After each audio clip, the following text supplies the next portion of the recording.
Okay, this is just a very quick video to look at your assessment number 2 for extension 1 maths, and it was the question-aided task on trig functions in calculus. It was out of 35, 30%, you had the whole period. So remember, this task you were given 104 questions to go home and review and practice and really try and understand what was happening.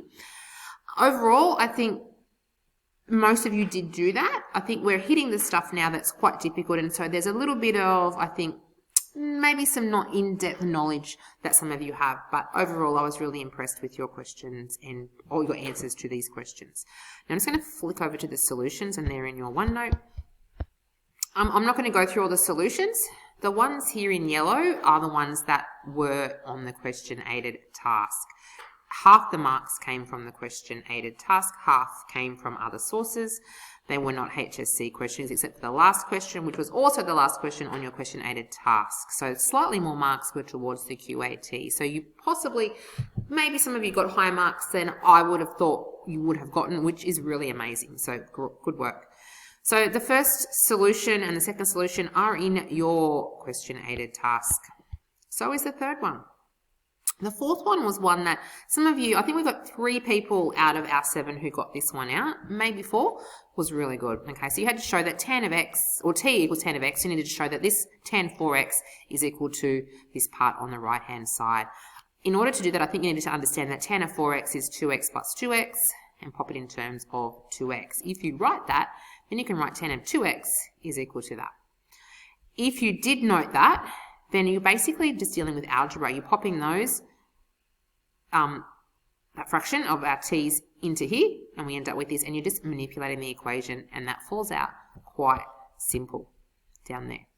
A lot of people got that out. I think the algebra we should have been fine with. I think it was maybe just the understanding of what to do from here to here. If you got that all right, you got 2 marks. Otherwise, you if you made had to be a substantial progress in order to get the 1 mark for that one. Part B was a hence or otherwise. Even if you didn't get that first part out, you should be able to then move on to this, okay? Doesn't matter that you didn't get the first part out because it says hence, so you can use that information they've given you there to solve it. They've given us that tan 4x times tan x is 1. Okay, we've given that statement, and we're therefore going to use the hence means, grab that information from the question above, there it is, times by t equals 1 and solve it. That's all you needed to do for that one, and that was your solution. This one was fairly straightforward. What I found though, a lot of people left their answer in this format. I gave you the mark for it, so maybe you didn't deserve that mark, but I gave you that mark.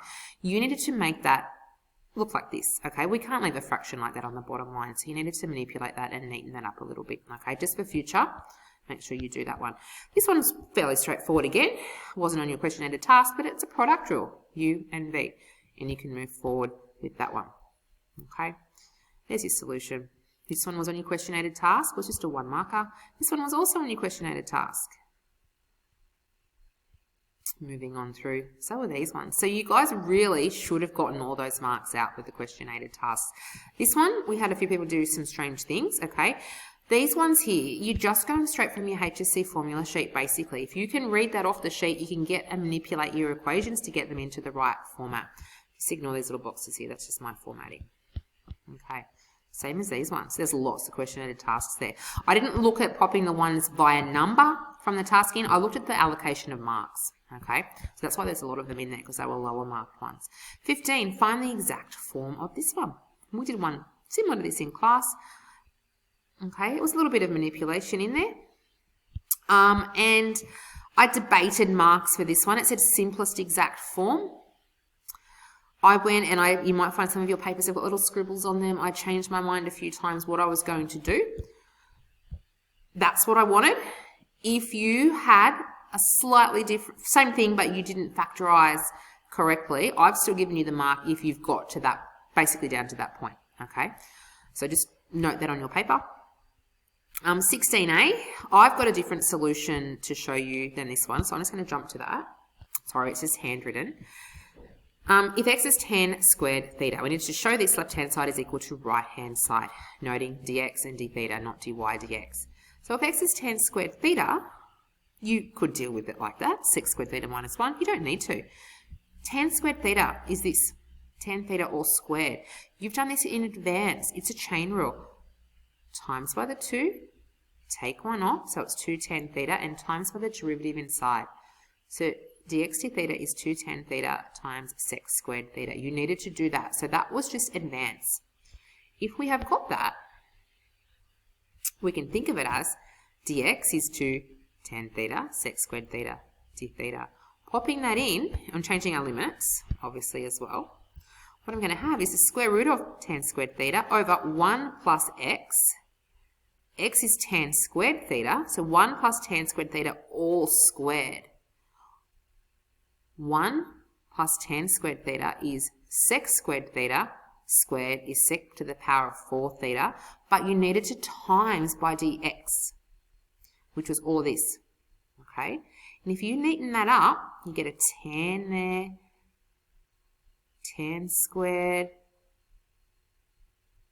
you've got sec to the power of 4, you've got sec squared, comes out as this. This cancels with this one. So you've got a tan squared theta on the top line, a sec squared theta on the bottom, and that 2 is still there. We can't do anything with that, but what you've actually got, if you think of what you wanted to get, you wanted to get to sine squared theta, and it doesn't want you to integrate it, so it's just algebra. Sec is, 1 over sec squared is cos squared over 1, so I've just changed that. Tan squared is sine over cos squared. Cross the causes, you've got 2 sine squared theta and you're there, done, bang. The end. So that one was, I think we got 2 people who got that out. Okay, I think we definitely should have had another one because I think a lot of us forgot how to differentiate that one. Okay, then we could use that for part B. Therefore, we know that this is this. We've just shown that, and then it's a straightforward, simple solution that we can work through. So you can have a look through that one. The last one wasn't my original choice. I popped this in, I think, about a week beforehand, and it was the 2022 HSC question, and that's why I popped it in there. But also, if you had got to the end of your questionnated task, it was the last question. So I didn't class it as a questionnated task question because I don't think many of you probably worked through to the end. But if you had, and I think a lot of you did, it's a really good question. So I want you to have a look through there. So overall, we've got a lot of people who did get it out, probably about 50% of us got it out. And if you had to work through all those questions, that was worth 3 marks. So that was a really good question to have done. And that's it.